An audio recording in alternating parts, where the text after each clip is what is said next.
Hare Krishna, Hare Krishna, Krishna Krishna, Hare Hare, Hare Rama, Rama Rama, Hare Hare, Hare Krishna, Krishna Krishna, Hare Hare, Rama Rama, Hare Hare, Hare Krishna,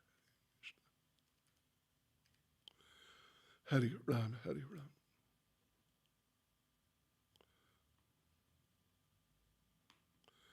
Rama Rama, Hare Hare, Hare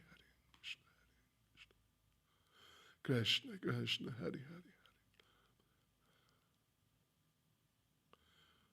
Rama Rama, Hare Hare,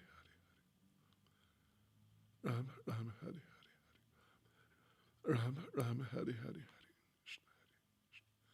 Krishna, Krishna, Hare Hare, Hare Rama, Hare Rama, Rama Rama, Hare Hare, Hare Krishna, Krishna, Hare Hare, Hare Rama Rama, Hare Hare, Hare Krishna, Krishna, Hare Rama, Hare Rama, Rama Rama, Hare Hare, Hare Krishna, Krishna, Hare Hare, Rama Rama, Hare Hare, Rama Rama, Hare Hare, Hare Krishna. Okay, devotees.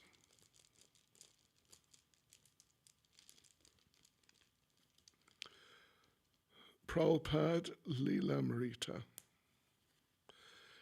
Nachanayatsa. So we'll start. Prabhupada-lilamrita.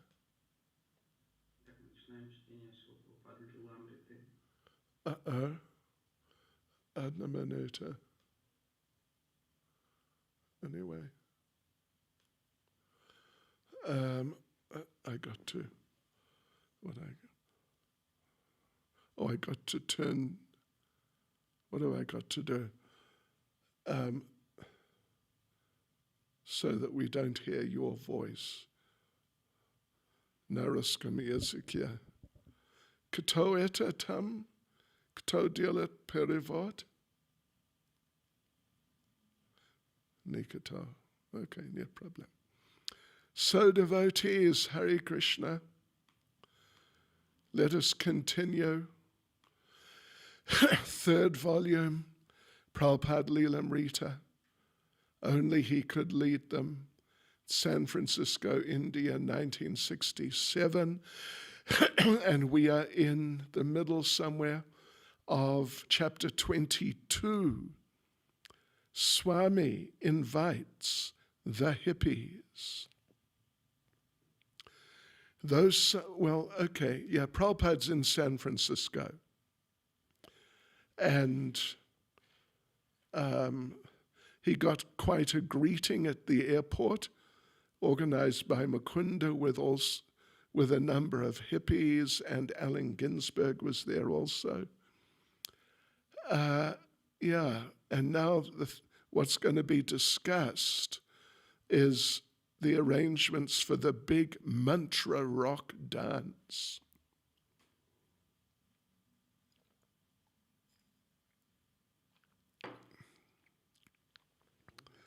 Right, so here we go. Though some of the New York disciples had objected, Srila Prabhupada was still scheduled for the mantra rock dance at the Avalon Ballroom. It wasn't proper, they said, for the devotees out in San Francisco to ask their spiritual master to go to such a place. It would mean amplified guitars, pounding drums, wild light shows, and hundreds of drugged hippies. Well, that's definitely true. How could his pure message be heard in such a place? But in San Francisco, Mukunda and others had been working on the mantra rock dance for months. It would draw thousands of young people, and the San Francisco Radha Krishna Temple stood to make thousands of dollars. So although among his New York disciples, Srila Prabhupada had expressed uncertainty, he now said nothing to deter the enthusiasm of his San Francisco followers. Sam Spearstra, who became Shamsunda, and whose wife, Melanie, becomes Malati shortly. Sam Spearstra, Mukunda's friend and one of the Mantra Rock organizers, explained the idea to Hayagriva, who had just arrived from New York. There's a whole new school of San Francisco music opening up. The Grateful Dead have already cut their first record. Their offer to do this dance is a great publicity boost just when we need it. That was Sam Spearstra. But Swamiji says that even Ravi Shankar is Maya. Hayagriva said, that's Ravi Shankar, the sitar player. Oh, it's all been arranged, Sam assured him. All the bands will be on stage, and Allen Ginsberg will introduce Swamiji to San Francisco. Swamiji will talk and then chant Hare Krishna with the bands joining in. Then he leaves. There should be around 4,000 people there. Wow, that's quite something. Srila Prabhupada knew he would not compromise himself. He would go, chant, and then leave. The important thing was to spread the chanting of Hare Krishna. If thousands of young people gathering to hear rock music could be engaged in hearing and chanting the names of God, then what was the harm? As a preacher, Prabhupada was prepared to go anywhere to spread Krishna consciousness. Since chanting Hare Krishna was absolute,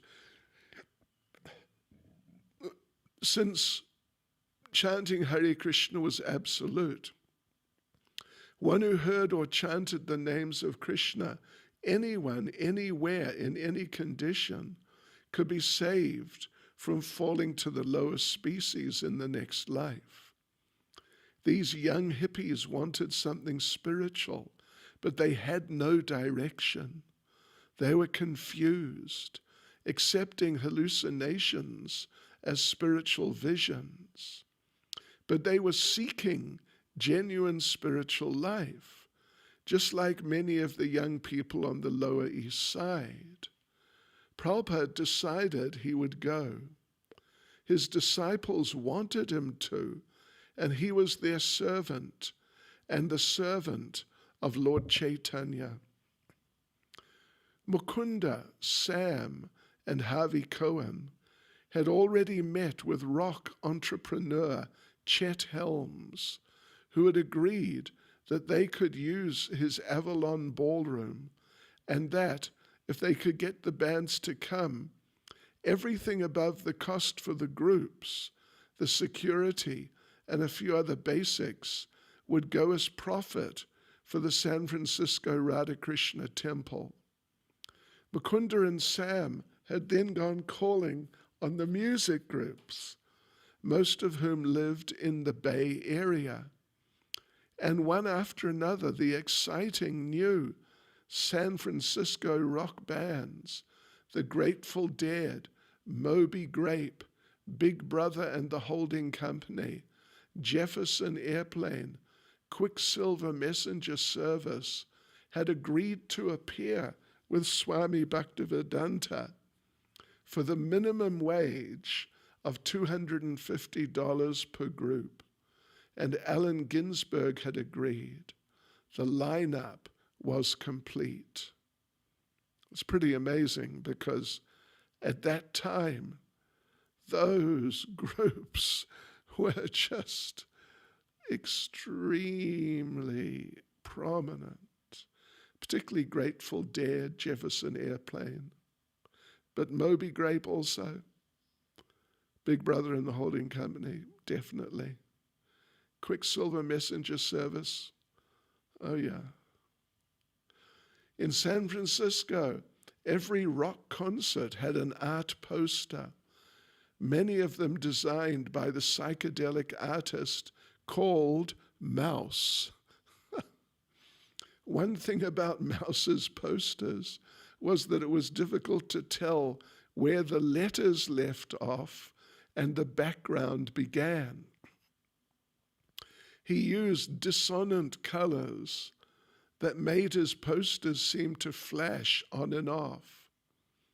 Borrowing from this tradition, Harvey Cohen had created a unique poster, Krishna Consciousness Comes West, using red and blue concentric circles and a candid photo of Swamiji smiling in Tompkins Square Park. The devotees put the posters up all over town.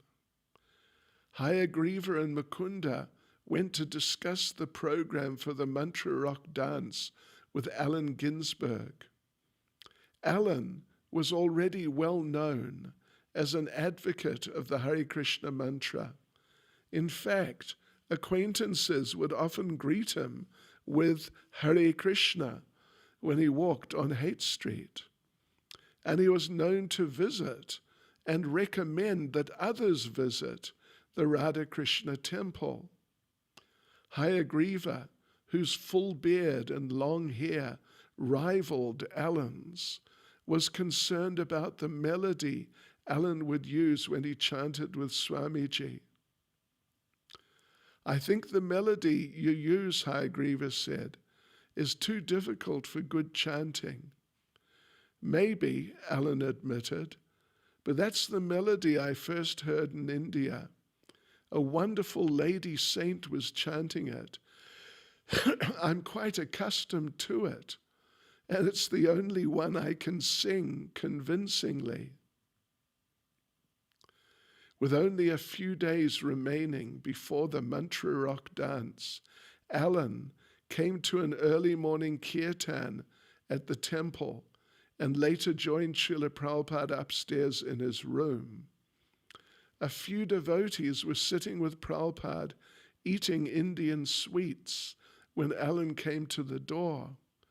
He and Prabhupada smiled and exchanged greetings, and Prabhupada offered him a sweet, remarking that Mr. Ginsberg was up very early. "Yes," Allen replied, "the phone hasn't stopped ringing since I arrived in San Francisco." "This is what happens when one becomes famous," said Prabhupada. "That was the tragedy of Mahatma Gandhi also. Wherever he went, thousands of people would crowd about him chanting, 'Mahatma Gandhi ki jai, Mahatma Gandhi ki jai.' The gentleman could not sleep." "Well, at least it got me up for kirtan this morning," said Allen. "Yes, that's very good," replied Prabhupada. The conversation turned to the upcoming program at the Avalon Ballroom. "Don't you think there's a possibility of chanting a tune that would be more appealing to Western ears?" Allen asked. "Any tune will do," said Prabhupada. "Melody is not important. What is important is that you will chant Hare Krishna. It can be in the tune of your own country. That doesn't matter." Prabhupada and Allen also talked about the meaning of the word hippie, and Allen mentioned something about taking LSD. Prabhupada replied that LSD created dependence and was not necessary for a person in Krishna consciousness. Krishna consciousness resolves everything, Prabhupada said. Nothing else is needed. You may remember we referred to Lord Krishna in Gopal Champu saying, Dharma rakshati rakshataha. One who protects Dharma becomes protected by that same Dharma. In other words, if we look after our Krishna consciousness and see that we're doing things properly, then Krishna consciousness will look after us. Yes, nothing else is needed, Prabhupada says. At the Mantra Rock dance, there would be a multimedia light show by the biggest names in the art, Ben Van Meter and Roger Hilliard. Ben and Roger were expert at using simultaneous strobe lights, films, and slideshows to fill an auditorium with optical effects reminiscent of LSD visions. Mukunda had given them many slides of Krishna to use during the kirtan. One evening, Ben and Roger came to see Swamiji in his apartment. Roger Hilliard. He was great. I was really impressed. It wasn't the way he looked, the way he acted, or the way he dressed, but it was his total being. Swamiji was very serene and very humorous, and at the same time obviously very wise and in tune, enlightened. He had the ability to relate to a lot of different kinds of people. And you know, that's such an important thing. That's one of the great hallmarks of Srila Prabhupada's Krishna consciousness, that unlike so many, if not all, of his godbrothers, he was able to relate really nicely with anyone from any culture, including way out hippies, just, really from another world altogether. And Prabhupada did it wherever he saw a little flash of interest in Krishna consciousness. Prabhupada would accept that person and start relating to that person, you could say, scientifically, so that the person would really, their interest in Krishna consciousness would quickly develop. So that's what Roger Hilliard is saying. I was thinking, some of this must be really strange for this person to come to the United States and end up in the middle of Haight-Ashbury with a storefront for an ashram and a lot of very strange people around. And yet he was totally right there with everybody. Yeah, this is Srila Prabhupada. You know, his contemporaries, his godbrothers, and just in general, the Swamis of India, they were very dependent on Indian culture and the Indian social environment. Yeah, being treated in certain ways and doing certain things only. But Srila Prabhupada was able to relate with and interact with and associate with constructively with practically everyone. Yes. Without any of them being like, oh, these people are weird. As long as there was some interest there. Right. On the night of the Mantra Rock dance, while the stage crew set up equipment and tested the sound system, and Ben and Roger organized their light show upstairs, Mukunda and others collected tickets at the door. People lined up all the way down the street and around the block, waiting for tickets at $2.50 apiece. Attendance would be good, a capacity crowd, and most of the local luminaries were coming. LSD pioneer Timothy Leary arrived and was given a special seat on stage. Oh yeah, Timothy Leary, oh my God. He was the leader of the hippie movement, actually. Swami Kriyananda came carrying a tambura. A man wearing a top hat and a suit with a silk sash that said San Francisco arrived, claiming to be the mayor. At the door, Mukunda stopped a respectably dressed young man who didn't have a ticket. But then someone tapped Mukunda on the shoulder. Let him in. It's all right. He's Owsley. Owsley, I tell you what. Owsley, the inventor of LSD. Mukunda apologized and submitted, allowing Augustus Owsley Stanley II, folk hero and famous synthesizer of LSD, to enter without a ticket. Almost everyone who came wore bright or unusual costumes, tribal robes, Mexican ponchos, Indian kurtas, God's eyes feathers, and beads. Some hippies brought their own flutes, lutes, gourds, drums, rattles, horns, and guitars.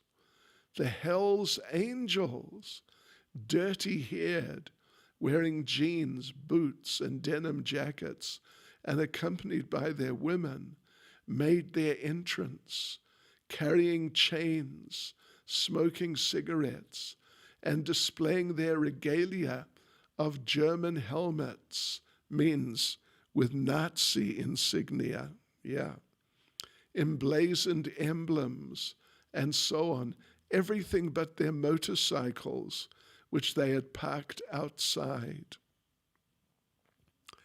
Actually, Shamsunda knew, or knows, because they're both still living, the founder, the creator of Hell's Angels. What's his name? I can't remember his name. Anyway, yeah. And when Hell's Angels came to London, they came and were staying in the temple. What's his name? Steve, not Boucher, but anyway, that person who started the Hell's Angels many years ago, means like in the 50s or something.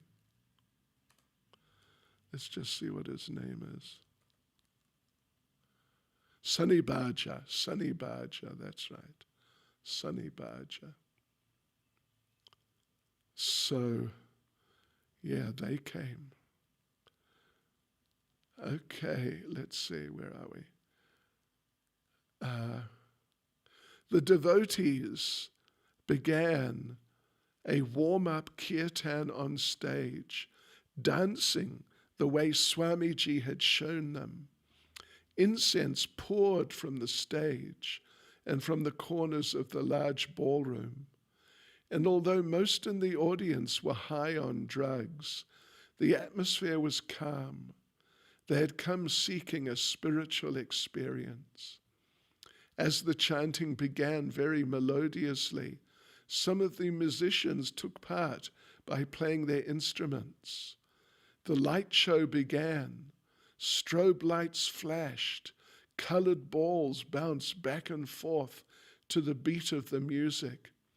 Large blobs of pulsing color splurted across the floor, walls, and ceiling.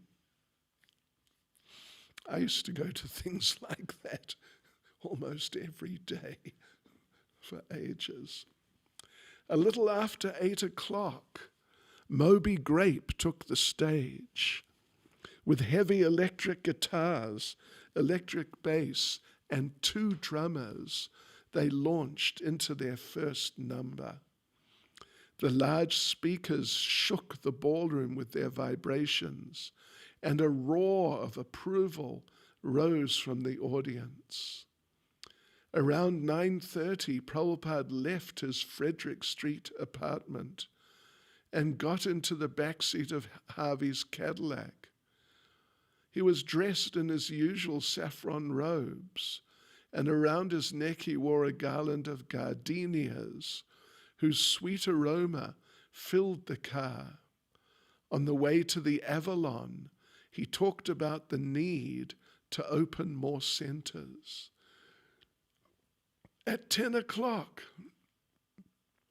Prabhupada walked up the stairs of the Avalon, followed by Kirtanananda and Rancho.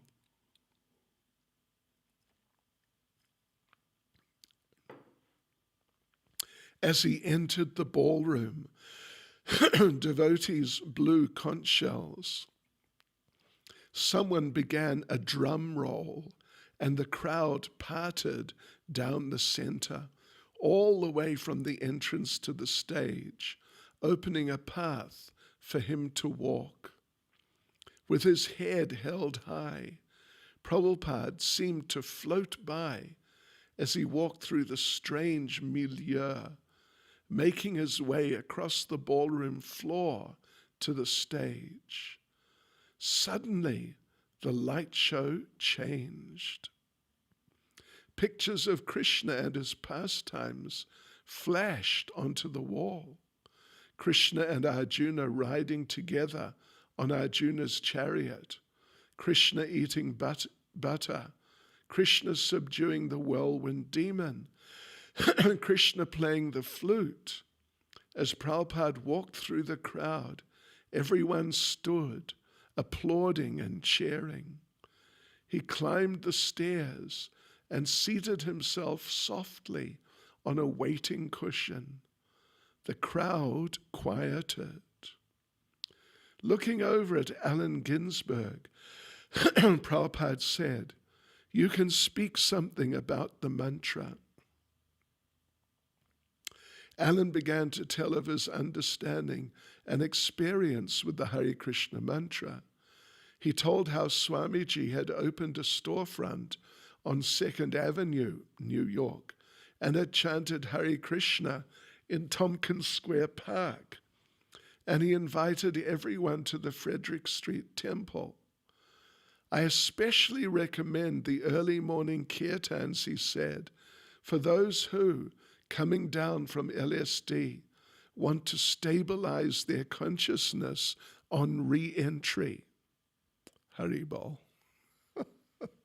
Prabhupada spoke, giving a brief history of the mantra. Then he looked over at Alan again. "You may chant." Alan began playing his harmonium and chanting into the microphone, singing the tune he had brought from India. Gradually, more and more people in the audience caught on and began chanting. As the kirtan continued and the audience got increasingly enthusiastic, musicians from the various bands came on stage to join in. Rancho, a fair drummer, began playing Moby Grape's drums. Some of the bass and other guitar players joined in as the devotees and a large group of hippies mounted the stage. The multicolored oil slicks pulsed, and the balls bounced back and forth to the beat of the mantra, now projected onto the wall. Hare Krishna, Krishna Krishna, Hare Hare, Hare Rama, Rama Rama, Hare Hare. As the chanting spread throughout the hall, some of the hippies got to their feet, held hands, and danced. Allen Ginsberg. We sang Hare Krishna all evening. It was absolutely great, an open thing. It was the height of the Haight-Ashbury spiritual enthusiasm. It was the first time that there had been a music scene in San Francisco where everybody could be part of it and participate. Everybody could sing and dance rather than listen to other people sing and dance. Janaki. People didn't know what they were chanting for, but to see that many people chanting, even though most of them were intoxicated, made Swamiji very happy. He loved to see the people chanting. Hayagriva, standing in front of the bands, I could hardly hear. But above all, I could make out the chanting of Hare Krishna, building steadily. On the wall behind, a slide projected a huge picture of Krishna in a golden helmet with a peacock feather, a flute in his hand. Then Srila Prabhupada stood up, lifted his arms, and began to dance. He gestured for everyone to join him, and those who were still seated stood up and began dancing and chanting and swaying back and forth, following Prabhupada's gentle dance. Roger Seagull to become Guru Das. The ballroom appeared as if it was a human field of wheat blowing in the wind. It produced a calm feeling in contrast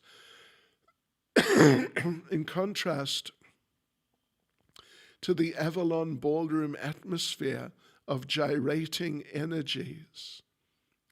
The chanting of Hare Krishna continued for over an hour, and finally everyone was jumping and yelling, even crying and shouting.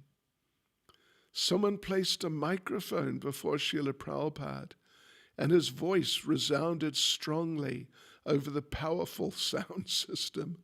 Oh, you can bet it was powerful. The tempo quickened. Srila Prabhupada was perspiring profusely. Kirtanananda insisted that the kirtan stop. Swamiji was too old for this, he said. It might be harmful. But the chanting continued, faster and faster, until the words of the mantra finally became indistinguishable amidst the amplified music and the chorus of thousands of voices. Then, suddenly, it ended, and all that could be heard was the loud hum of the amplifiers and Srila Prabhupada's voice ringing out, offering obeisances to his spiritual master. Om Vishnupad, Paramahansa Parivrajacharya, Asatarashata Shishamad, Bhaktisiddhanta Saraswati Goswami Maharaj Ki Jai. All glories to the assembled devotees. Srila Prabhupada made his way off stage, through the heavy smoke and crowds, and down the front stairs, with Kirtanananda and Ranchor close behind him. Alan announced the next rock group. As Swamiji left the ballroom and the appreciative crowd behind, he commented, "This is no place for a brahmachari." The next morning, the temple was crowded with young people who had seen Swamiji at the Avalon. Most of them had stayed up all night. Srila Prabhupada, having followed his usual morning schedule, came down at 7, held kirtan, and delivered the morning lecture. Later that morning, while riding to the beach with Kirtanananda and Hayagriva, Swamiji asked how many people had attended last night's kirtan. When they told him, he asked how much money they had made, and they said they weren't sure, but it was approximately $1,500. Half audibly, he chanted in the back seat of the car, looking out the window, as quiet and unassuming as a child, with no indication that the night before he had been cheered and applauded by thousands of hippies who had stood back and made a grand aisle for him to walk in triumph across the strobe-lit floor amid the thunder of the electric basses and pounding drums of the Avalon Ballroom. For all the fanfare of the night before, he remained untouched, the same as ever in personal demeanor. He was aloof, innocent, and humble, while at the same time appearing very grave and ancient. As Kirtanananda and Hayagriva were aware, Swamiji was not of this world. They knew that he, unlike them, was always thinking of Krishna. They walked with him along the boardwalk near the ocean, with its cool breezes and cresting waves. Kirtanananda spread the chadar over Prabhupada's shoulders. In Bengali, there's one nice verse, Prabhupada remarked, breaking his silence. I remember, oh, what is that voice across the sea calling, calling, come here, come here. Speaking little, he walked the boardwalk with his two friends, frequently looking out at the sea and sky. As he walked, he softly sang a mantra that Kirtanananda and Hayagriva had never heard before. Govinda Jaya Jaya, Gopala Jaya Jaya, Radha Ramana Hari, Govinda Jaya Jaya. He sang slowly in a deep voice as they walked along the boardwalk. He looked out at the Pacific Ocean. Because it is great, it is tranquil, he said. The ocean seems to be eternal, Hayagriva ventured. No, Prabhupada replied, nothing in the material world is eternal. In New York, since there were so few women present at the temple, people had inquired whether it were possible for a woman to join the Krishna consciousness movement. But in San Francisco, that question never arose. Most of the men who came to learn from Swamiji came with their girlfriends. To Prabhupada, these boys and girls, eager for chanting and hearing about Krishna, were like sparks of faith to be fanned into steady, blazing fires of devotional life. There was no question of his asking the newcomers to give up their girlfriends or boyfriends, and yet he uncompromisingly preached no illicit sex. The dilemma, however, seemed to have an obvious solution. Marry the couples in Krishna consciousness. Because traditionally, a sannyasi would never arrange or perform marriages. By Indian standards, someone might criticize Prabhupada for allowing any mingling of the sexes. But Prabhupada gave priority to spreading Krishna consciousness. What Indian, however critical, had ever tried to transplant the essence of Indian spiritual culture into the Western culture? That's a really excellent question. Prabhupada saw that to change the American social system and completely separate the men from the women would not be possible, but to compromise the standard of no illicit sex was also not possible. Therefore, Krishna-conscious married life, the Grihastha ashram, would be the best arrangement for many of his new aspiring disciples. In Krishna consciousness, husband and wife could live together and help one another in spiritual progress. It was an authorized arrangement for allowing a man and woman to associate. If, as spiritual master, he found it necessary to perform marriages himself, he would do it. Who else would do it? None of the devotees. They're not ready for that. But first, these young couples would have to become attracted to Krishna consciousness.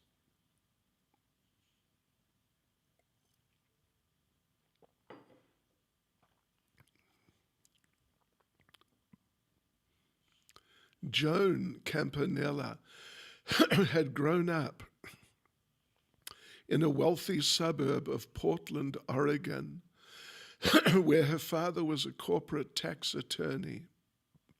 She and her sister had had their own sports cars and their own boats for sailing on Lake Oswego.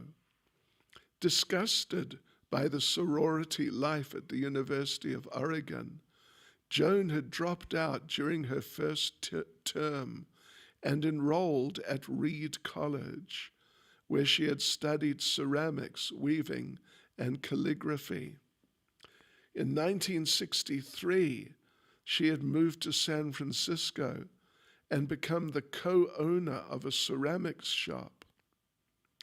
Although she had then had many friends among fashionable shopkeepers, folk singers, and dancers, she had remained aloof and introspective. It was through her sister Jan that Joan had first met Srila Prabhupada. Jan who's Janaki. Jan had gone with her boyfriend Michael Grant to live in New York City, where Michael had worked as a music arranger. In 1965, they'd met Swamiji while he was living alone on the Bowery, and they had become his initiated disciples, Mukunda and Janaki. Swamiji had asked them to get married, and they had invited Joan to the wedding. As a wedding guest for one day, Joan had then briefly entered Swamiji's transcendental world at 26 Second Avenue, and he had kept her busy all day making dough and filling kachori pastries for the wedding feast. Joan had worked in one room, and Swamiji had worked in the kitchen, although he had repeatedly come in and guided her in making the kachoris properly, telling her not to touch her clothes or body while cooking, and instructing her not to smoke cigarettes, because the food was to be offered to Lord Krishna, and therefore had to be prepared purely. Joan had been convinced by this brief association that Swamiji was a great spiritual teacher, but she had returned to San Francisco without pursuing Krishna consciousness further. A few months later, Mukunda and Janaki had driven to the West Coast with plans of going soon to India, but had changed their plans when Mukunda had received a letter from Swamiji asking him to try to start a Krishna-conscious temple in California. Mukunda had talked about Swamiji to Joan and other friends, and he had found that a lot of young people were interested. Joan had then accompanied Mukunda, Janaki, and a boy named Roger Seagull to the mountains in Oregon, where they had visited their mutual friends, Sam and Marjorie. I think it's Sam and Melanie, but anyway, yeah, Shamsundra and Malati to be, who had been living in a forest lookout tower. Mukunda had explained what he had known of Krishna consciousness, and the six of them had begun chanting Hare Krishna together. They'd been especially interested in Swamiji's teachings about elevating consciousness without drugs. Mukunda had talked excitedly about Swamiji's having asked him to start a temple in California, and soon he and his wife, Janaki, Sam and his girlfriend, Marjorie, and Roger and Joan, now intimate friends, had moved to an apartment in San Francisco to find a storefront and set the stage for Swamiji. After Swamiji's arrival, Joan had begun attending the temple kirtans. She felt drawn to Swamiji and the chanting, and she especially liked the informal visiting hours. Swamiji would sit in his rocking chair with his hand in his bead bag chanting the holy names, and Joan would sit fascinated, watching his fingers moving within the bag.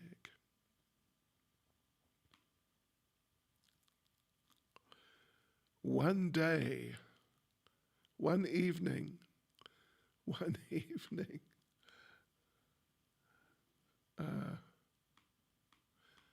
a minute, what's going on? One day, during Swamiji's visiting hours, while Swamiji was sitting in his rocking chair and Joan and others were sitting at his feet, Janaki's cat crept in through the hallway door and began slowly coming down the hallway. The cat came closer and closer and slowly meandered right in front of Swamiji's feet. It sat down, looking up intently at Swamiji, and began to meow. None of the devotees knew what to expect. Swamiji began gently stroking the back of the cat with his foot, saying, Hare Krishna, Hare Krishna. Are you feeding him prasadam milk? Joan, I was touched by Swamiji's activities and his kindness even to cats, and I longed for more association with him. Joan came to understand that serving Swamiji was a serious matter, but she didn't want to jump into initiation until she was 100% sure about it. Sometimes she would cry in ecstasy, and sometimes she would fall asleep during Swamiji's lecture. So she remained hesitant and skeptical, wondering, how can I actually apply Swamiji's teachings to my life? One evening, Swamiji asked her, when are you going to be initiated?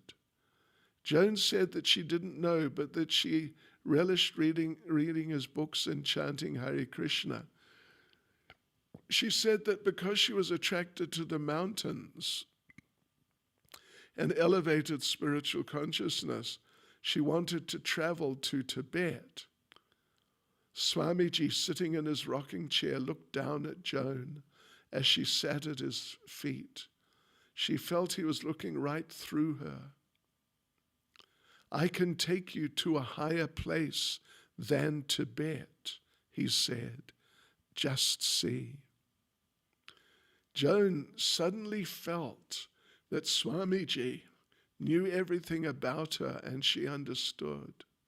Oh, I have to see through his eyes what Krishna consciousness is.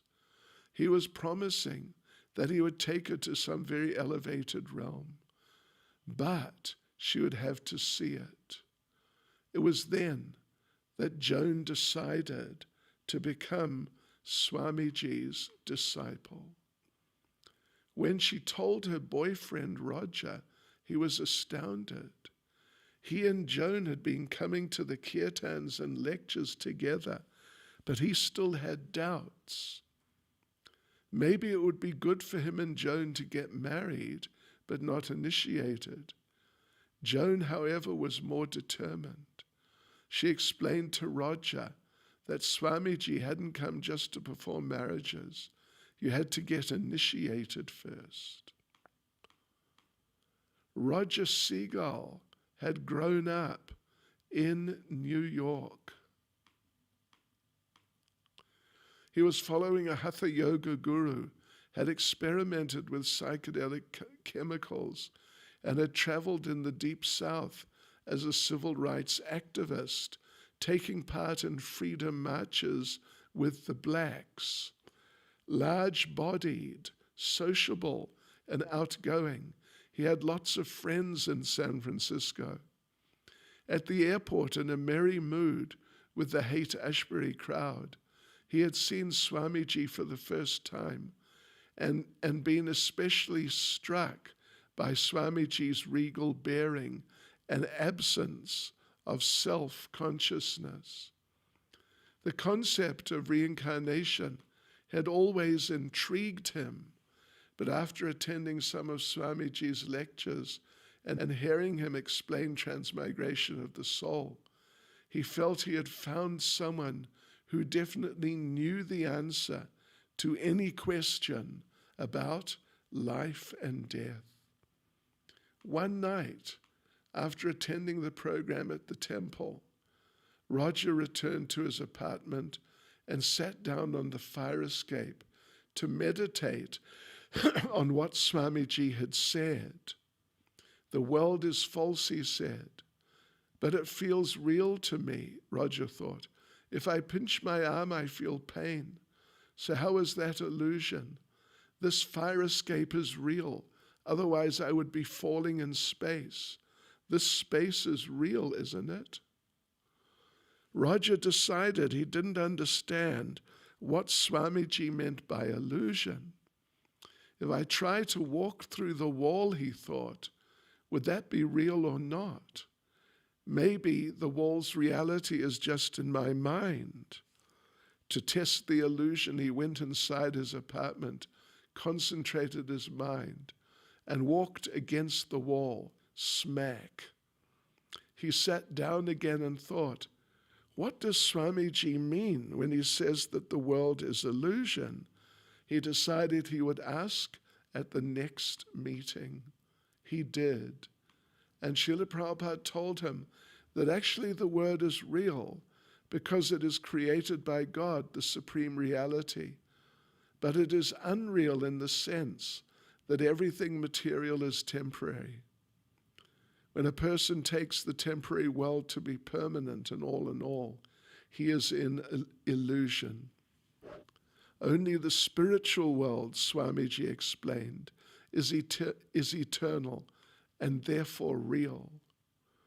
Roger was satisfied by Swamiji's answer, but he had other difficulties. He thought Swamiji too conservative. When Swamiji said that people's dogs must be kept outside the temple, Roger didn't like it. Okay. Many visitors brought pet dogs with them to the temple, and now there was a hitching post in front of the building just to accommodate the pets on leashes. But Swamiji wouldn't allow any pets inside. This philosophy is for humans, he said. A cat or dog cannot understand it. Although if he hears the chanting of Hare Krishna, he can receive a higher birth in the future. Roger also had other points of contention with what he considered Swamiji's conservative philosophy. Swamiji repeatedly spoke against uncontrolled habits like smoking, but Roger couldn't imagine giving up such things. And the instructions about restricting sex life especially bothered him. Yet despite his not following very strictly, Roger felt himself developing a love for Swamiji and Krishna. He sensed that Swamiji had much to teach him, and that Swamiji was doing it in a certain way and in a certain order. Roger knew that Swamiji saw him as a baby in spiritual life who had to be spoon-fed. He knew he had to become submissive and accept whatever Swamiji gave him. Hare Krishna. Srila Prabhupada ki jai.